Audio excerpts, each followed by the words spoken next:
தன்னுடைய கருத்துக்களால் அனைவரையும் கவரக்கூடிய கன்னிராசினியர்கள் எப்படி இருக்க போது இந்த ஜூன் மாதம் 2025 வருடம் எஸ்பெஷலி என்னுடைய ராசிக்கு எப்படி இருக்க போகுது?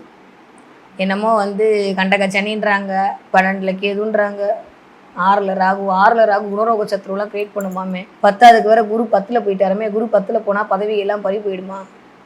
நல்லா தான் இருக்குன்னு சொன்னாங்க, ஆனால் போகிற போக்க பார்த்தா அப்படி தெரியவே இல்லையே அப்படின்னு மனசுக்குள்ளேயே எப்படா கன்னிராசி வரும் அப்படின்னு சொல்லி எதிர்பார்த்து காத்து கொண்டிருந்த என் மனதிற்கினிய கன்னிராசினியர்களே, இப்போ நான் சொன்னது எல்லாத்தையும் அழிச்சிடுங்க சரியா?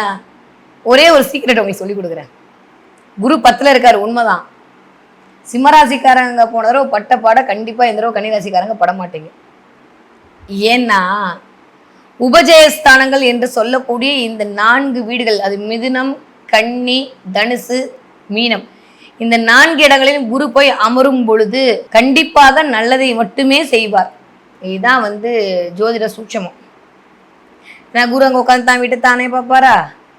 இங்கே உட்காந்து புதன் தான் வீட்டை தானே பார்ப்பாரா? குருவோட வீட்டிலேருந்து புதனை பார்ப்பாரா? புதனோட வீட்டிலேருந்து குருவை பார்ப்பாரா? இப்படிலாம் அப்படியே மிஸ்மேட்ச் ஆனால் எடுத்தோம் அப்படின்னா இந்த 4 கேந்திரங்களில் அமரக்கூடிய குரு நல்லதை மட்டுமே செய்வார் என்கிற அமைப்பில் கன்னிராசிக்காரர்களுக்கு 10ல் குரு அமர்ந்து பதவி மாற்றம் கொடுக்க போறாரே தவிர பதவியை நாசம் பண்ண மாட்டார்.